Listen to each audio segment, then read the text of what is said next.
y'all? It's your girl Sakina, and I'm back with another review. This is my review for Ready to Love. This is season 9 to me, but according to the TV and probably other people out there, this is season 8, episode 1. I totally forgot that this season was coming back on, y'all. Like, totally forgot. But, you know, shout out to Harold, okay, for reminding me when I got on Twitter the other day. Child, it was yesterday. Anywho, yeah, totally forgot about it, but we here. Okay, we are back and we are in Dallas. So we are back in Texas, but in a new city. So Dallas is where we are. I said, okay, now y'all know the last time, for me at least, Ready to Love was good was when they were in Texas. I think that was like the last time I was like, oh, okay, yes, I'm feeling this. And then after they start going to DC and Miami and all of that, I was like, oh, child, y'all done lost y'all way. So hopefully, you know, things get better in Texas because they brought it on back. But anyway, yeah, we get introduced to a whole new cast. And by the way, y'all, I do want to apologize early because I will not have the pictures on the screen because OWN has not updated their website. I think that let me get out my frustrations real quick. I think that OWN, whoever is running the website, needs to do better. Oprah, get your people in line because this is not the first time that this has happened. It's still the cast from last season on the website. They're promoting the new season, but has the previous cast on the site still. That doesn't make sense. I feel like the website needs to be updated the moment y'all start doing promo for the new season. Otherwise, what are y'all doing? This is tacky. This is unprofessional. Somebody of Oprah's caliber, this is not a good reflection, sis. So whoever you got running your website, they either need to be, I ain't trying to get nobody to lose their job, but obviously they're slacking.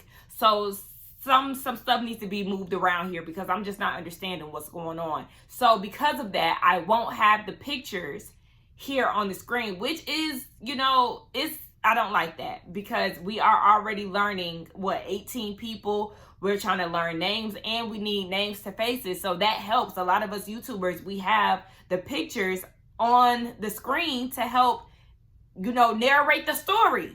This is an illustration here. We need the picture. But anyway, please get it together because that's very unprofessional and this is not the first time that y'all has done this. Please tighten up. But let's go ahead and get into these singles. So they started off with 18 people. I'm not sure if Ready to Love typically starts off with 18 or is it 20.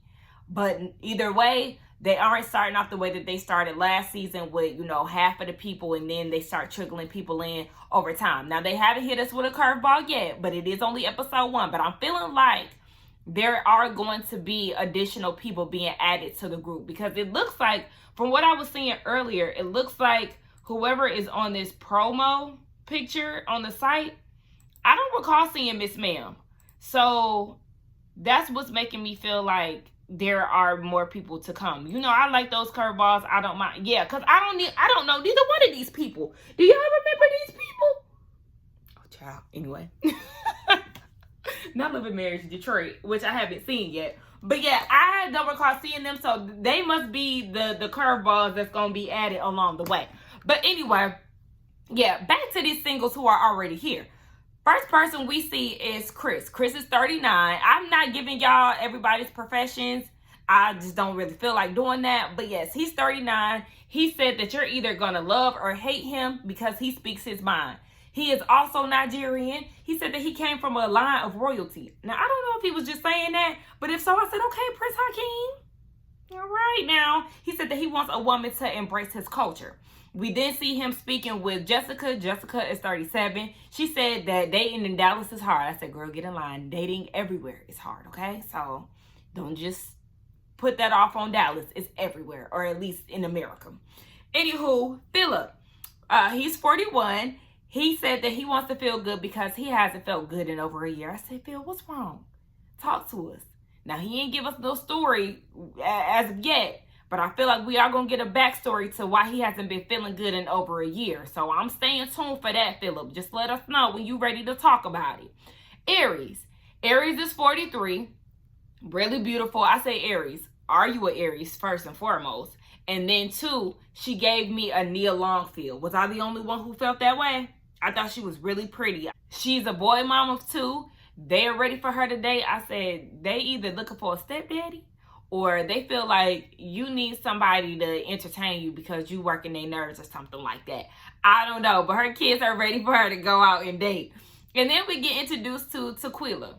Tequila is it Tequila or Tequila? Child, Tequila. She's 35. That's what you might as well call her. She's 35. She said that men don't like the nice girl. They like the women of the dramatics. And she said that they're going to love it here with her. As soon as she said that, I said, toxic. Red flag, alert, alert, alert, alert. I said I got to keep my eye on her. And, I was right when I had made these notes here. Because seeing how she was towards the end of this episode and how she's going to interact with some of the ladies throughout the season, yeah. I think I might need to change your name to Tequila because you giving Casamigos, okay? On a Saturday night after a few shots, acting wild as hell. Anyway, another person that I got to keep my eye on, speaking of, is Habibi. Habibi is 33. Baby, he is a saxophonist. And he is speaking to Sierra, who is 33. Sierra, I got high hopes for you, sis, because you a personal stylist. And I said, I think we're finally going to get somebody who says that they're a personal stylist and it actually lines up to, how they look.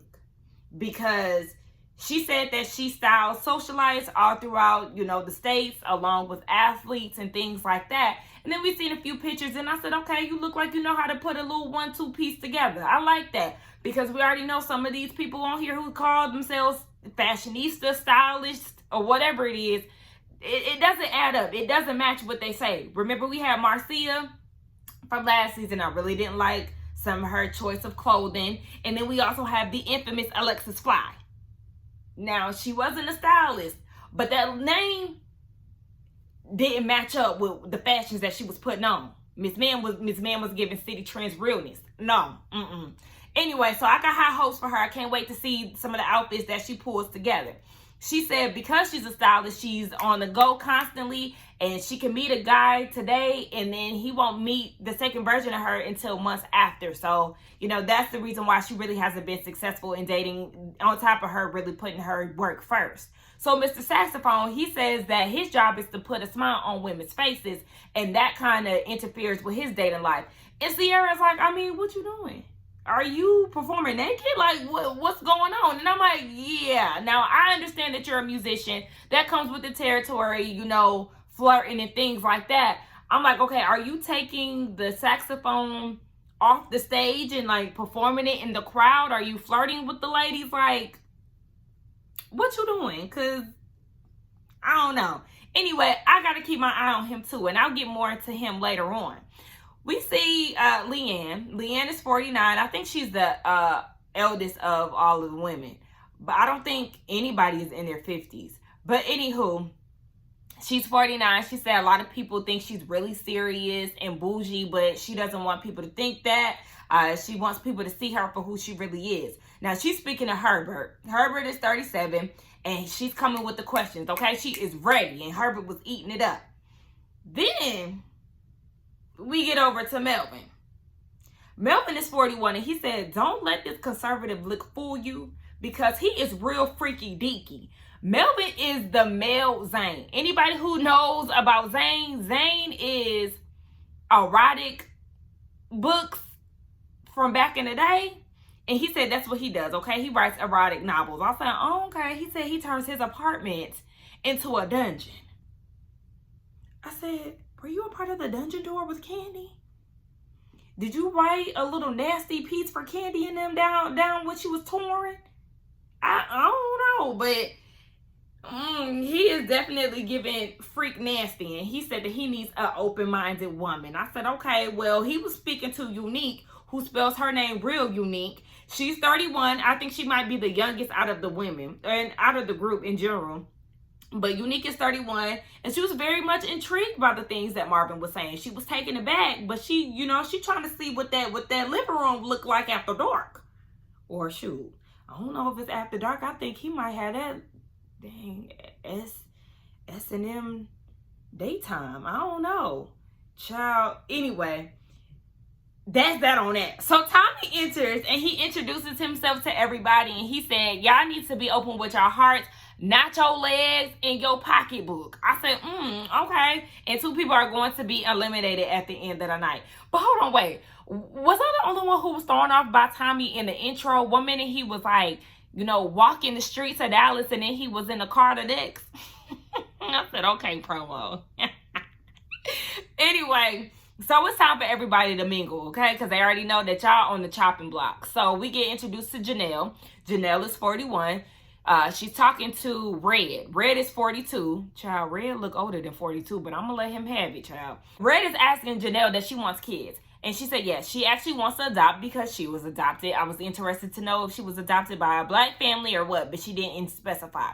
She said that being adopted definitely played a role in her relationships and, how she handles dating. She said, if they leave the room, she's like, where are you going? Okay, she got a bit of abandonment issues, which is kind of interesting because she got adopted at 6 months. But that still could be that. Brandon interrupts their conversation. I can't remember Brandon is 36. I didn't write that down, but I don't know why I remembered that. I'm proud of myself actually. But yes, Brandon is 36. He interrupts the conversation and he comes and sits down with them. Did y'all notice how touchy-feely Brandon was with Janelle? I did not like that. Please get your hands off of me. I do not know you. Anyway, he said that he has 4 children. Brandon has 4 children. And he is recently divorced. 6 months divorced. Ooh, my nose itching, y'all. Ooh, hold on.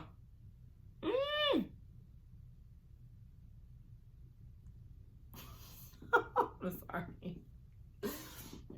That was itchy. Y'all ever had that itch that like really, really hurts? That was that. But anyway, he's recently divorced. It's been 6 months, and I feel like that is way too fresh for you to be on Ready to Love. Are you truly ready? And then he said that this is the second time that him and his wife has been divorced. They divorced one time, got remarried, and got divorced again. I said, okay, Greg and Nene, even though they didn't get a divorce, but they was damn sure headed to that road. I don't know. But yes, I just feel like it's way too soon for Brandon to be on this show. So we see that Jessica in her confessional is talking about her baby and how she just feels like he is a walking red flag. He is doing way too much. So we see that he's having a conversation with somebody. I'm not sure who it was, but he said that he used to live in Dubai. He lived there for years doing music, but he's actually from Texas. And I said, oh, so are you even Muslim? Because you have the head wrap on, and I was confused. I wasn't understanding why he was culture appropriating. That's like a white person walking around in a dashiki because they lived in Africa for a long time. No. That don't mean you bring that back to the States. Take that off your head. I want to know if he's Muslim. If he's Muslim, okay, then I understand that. But if not, what are you doing?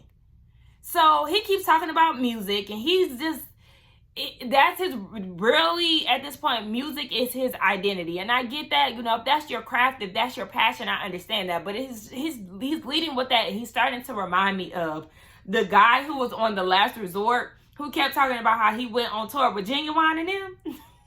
That's what he's reminding me of. Like, please, Habib, get away from us with this. Oh, he's actually talking to Kira.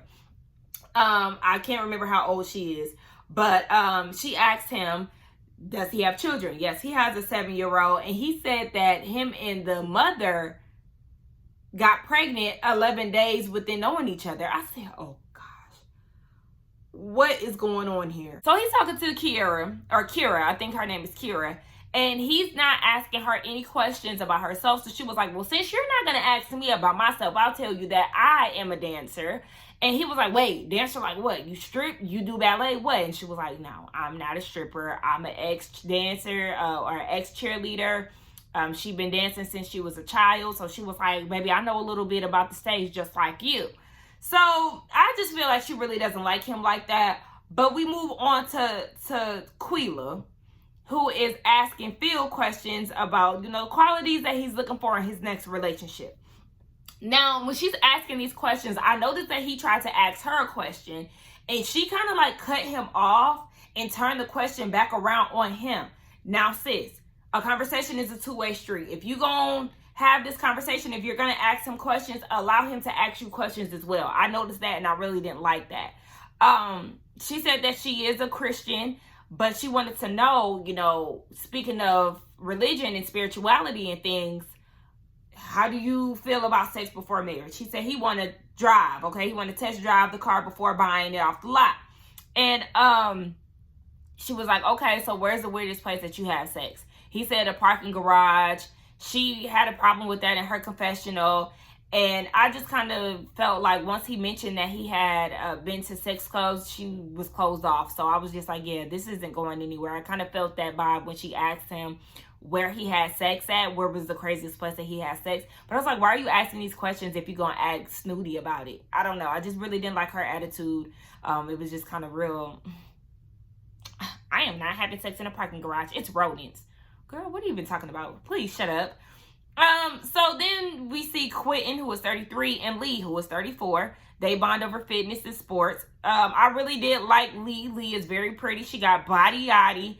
And I like the fact that she said that soccer was her first love. That was a different type of sport that I wasn't expecting her to say. I know soccer isn't like super different. It's not like she said lacrosse or anything like that. But, you know, when we hear sports, we hear the typical, you know, basketball, track, when it comes down to women, you know, but she said soccer. So I was like, oh, okay, you know, volleyball, those are the type of sports that we typically hear. Maybe even a little tennis. But anyway, she said that she was in a relationship for 1.5 years, and before then she was in a 7-year relationship. But sis is tired. She is tired of the lies. She's tired of the cheating. She said she buried herself in her work, and at this point she's ready to love. They both come from They both come from parents who have been in relationships for years. Quentin is a lover boy, and he said that he had a matching tattoo on his ring finger that he had with his ex, and he said that that relationship didn't work because he wasn't putting himself first. I said, okay. Are you a pushover? Or are you lying? I don't know, Quentin, but I'm watching you. I think Quentin was the youngest guy of the group. But we then get into Morier. I think that's how you pronounce his name, okay? He gives me teddy bear teeth, okay? He a little fluffy. He a little chunk. He's 36, and he was talking to Tequila. She making her rounds, ain't she? He's very family-oriented, and he said that his dad meant a lot to him. It looks like whatever conversation that they had, it was, you know, kind of edited out because Tequila was actually talking about how her mom and her grandmother, you know, kind of made her who she is today. And you could tell that she was crying, but the way that they entered the scene, you know, that conversation had already passed, and we got more so into what his family life looked like. So he said that his dad meant a lot to him. He chases, you know, love for a woman because he wants to be like his dad. And he said that his dad actually passed away, but he got a lot of his ways from his dad. He actually got really emotional in his confessional about it. So you already know that his dad is somebody that he really holds near and dear to his heart. So he has this conversation with Leanne, and she's asking, you know, what's his sign? This is the second time she's asked somebody that we've seen on camera what their sign is. So we know she's very into astrology. Don't get me wrong, because, you know, a lot of us are, me included. But, you know, that just seems to be the thing that stuck out with me when it came down to her and her conversations. So she wanted to know why he got into this process. And he said it's because he has a son. And, you know, he's trying to get this process over with because his son is young. So he just feels like getting him prepared, I guess, for like the stepmother part of life is easier to do since he's younger. And then he was like, you know, to make a long story short, he mentioned the passing of his father. And as he said that, she was like, yeah, just like really standoffish, very cold, really didn't have any type of conversation to give when he mentioned his dad transitioning. And she then, you know, made small talk about something else and then saying something about one of her dogs passing away. But I'm like, ma'am, bye. I did not like the way that she handled that conversation. He didn't like the way that she handled the conversation. And don't get me wrong, everybody doesn't deal with death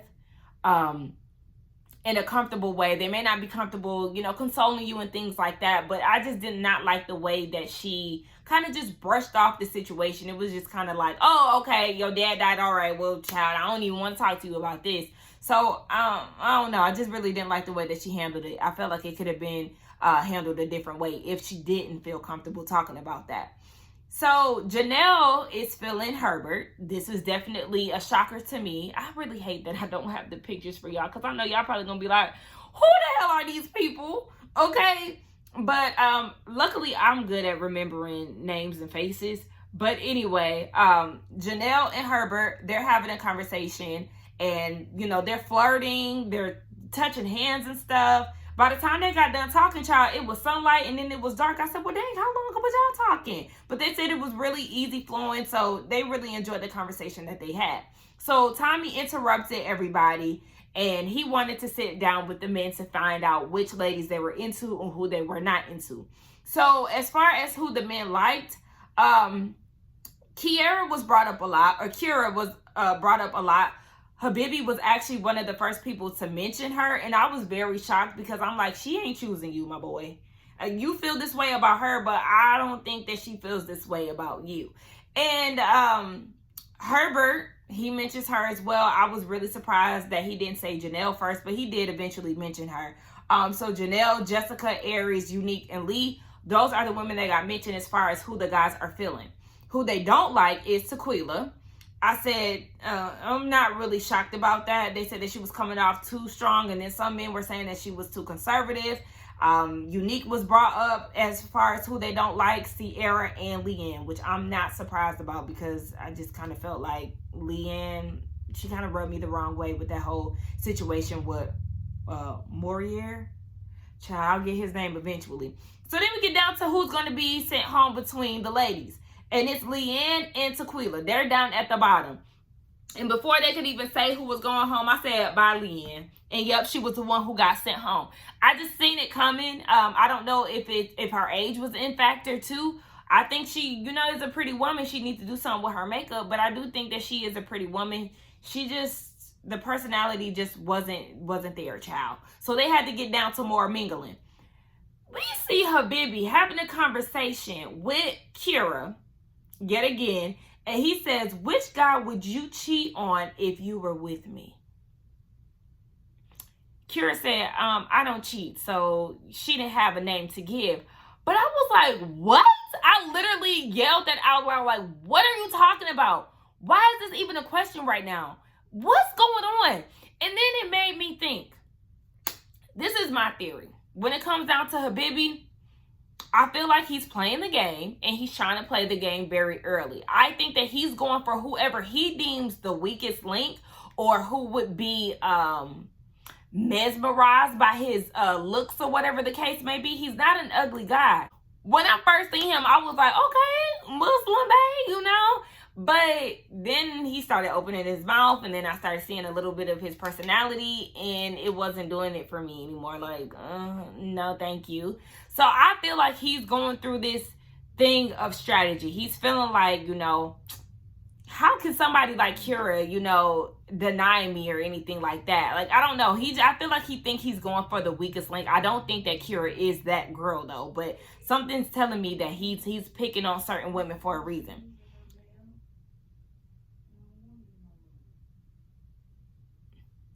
Anyway, Tequila. Now, she's crying because, she was in the bottom.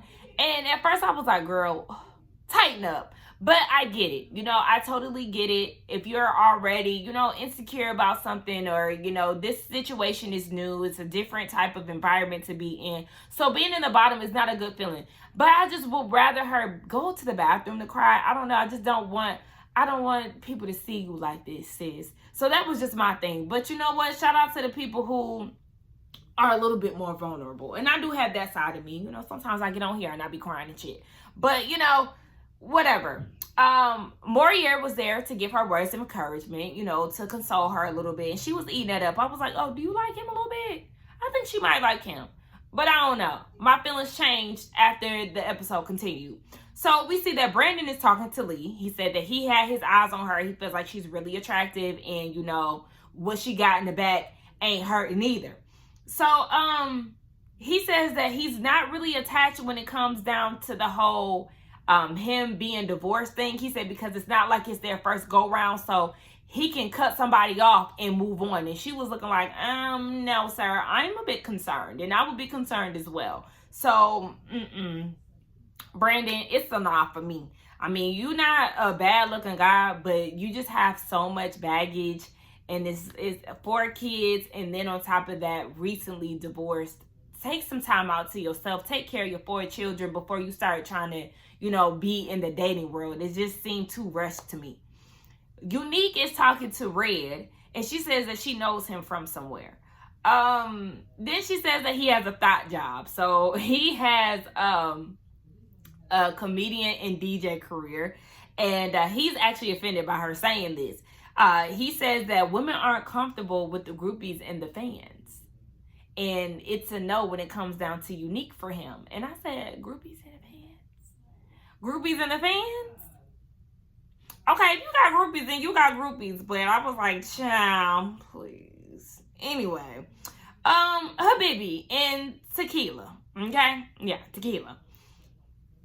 He wants to have a conversation with her because she reminds him of himself. I said, that's not good. That's not good, but okay. So why does my computer keep doing this? Oh, hold on, y'all. I gotta clock out for work.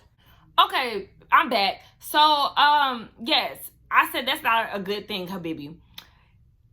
He said that the other guys need to dig deeper to understand her. I said, Habibi, you don't know her. So what are you even talking about? So she said that she was triggered, being in the bottom, it triggered her with her past relationship because she got cheated on. And I guess whoever her ex was, he shared some things with her as the reason why he cheated. And so he said that he should have been an adult about it. And then he goes and says, would you cheat on your ex with me? Here this question is again. Sir, what's going on? What's going on, and why is this the question that you're asking women? Like, you're trying to get your ego fed, and I just don't understand. Again, I found myself yelling at the TV because what in the hell is going on? So she says, yeah. And she was like, I ain't even gonna lie. I'm a ride or die for you. What are you talking about? What are you talking about? And then she says that in her confessional that he thinks deeply and that kept her in tune with him. So him saying, would you cheat on your ex with me? You think that's deep? No, you're mesmerized by his looks. And like I said, he's not an ugly guy. But once you start hearing him talk, baby, all attractiveness is out the window. And then he goes and kisses his hand. He's holding her hand. And he does this. He kisses his own hand. And he was like, I kiss my own hand. And she was like, why? He was like, because I'll kiss yours another day. What? Like, what are we doing here? This is who you're attracted to? She's insane. And I feel like she probably thinks that she got the hottest man in the house. And she don't know how to act. Like, he's whack. He's way too into himself. Like I said, him asking that question is just a way for a woman to stroke his ego. This nigga's insane. I think not. And that just goes back to what I was saying earlier about strategy. He thought that Kira was the weak woman who would go to bat for him. He needed somebody that was going to, stick by his side, ride or die for him. It's not Kira because she's not really into him that much. But he was going to find some fool within this process who would do what he needed them to do. And it was Tequila. And you see what happened in a minute. Anyway, Tommy came around and he gathered all the women. Okay, who do you like, who you don't like? The women said that they like Quentin, Marvin, Chris, Philip, Morier, and Herbert. Who they don't like? Red, Brandon, for obvious reasons, and Habibi. Tequila did exactly what she needed to do. Fight for her man, right? Do that ride or die shit that she said that she was going to do for him. And this is all about strategy, just like I said, because you see, somebody mentioned his name, and she was going to call his name enough to kind of, save him in the end. But we don't know how that goes. But anyway, yeah, she's trying to fight for him. And Janelle calls him out. She was like, he's an entertainer, okay? And he's doing just that. He's going to tell you whatever he wants you to hear. Hello? And then Tequila goes and says, a lot of people don't value that kind of love anymore. Not you thinking that you got the prize. sis, he's about to rock your world, and not in a good way, okay? He about to play you. And little do you know, you're getting played already, because that man ain't into you like that. Girl, whatever. So then we got down to who was in the bottom between the men. It's Habibi and Brandon, as we already know. And then they left us on the cliffhanger to see, you know, who will be sent home next episode. My thing is, I know Ready to Love at this point. I'll be surprised if they, you know, prove me wrong. But I do feel like they're going to send Brandon home because he is freshly divorced and he has 4 children. And they're going to keep the damn clown of the group, Habibi, for obvious reasons, as they always do. They keep the clown around for longer than they should. So I feel like he's going to be here, and he really should get sent home on day 1. But whatever, you know, I always enjoy Ready to Love, and I like to give my predictions. I like to say who I like so far, and, you know, who I think is going to get sent home or whatever. I already did that. I think that Brandon is going to get sent home next week. As far as the women who's going to get sent home next week, I really feel like Tequila could go. But she seems to be that wild card, so you just never know. They may keep her around. I can't remember anybody who I feel like can just go at this point. But as far as women that I like so far, I really do like Janelle, really like Aries, really like Lee. Those are the top women that I can see it for so far. The men, I do like Morier. I don't want him to talk too much about his dad. I understand that it is, you know, a sore spot for him, and it's still fresh, but I don't want him to get caught up in that. You know, just let the women get to know you for who you are, and not let your grieving get in the way of that. But I think that's the only person that I can say thus far, male-wise, that I like. Guess Quentin, he seemed cool. But yeah, y'all let me know who y'all like, who y'all don't like. Oh, I don't like so far, Habibi, you can go. I don't like Tequila. Is there anybody else? Leanne, she got sent home. I ain't like her.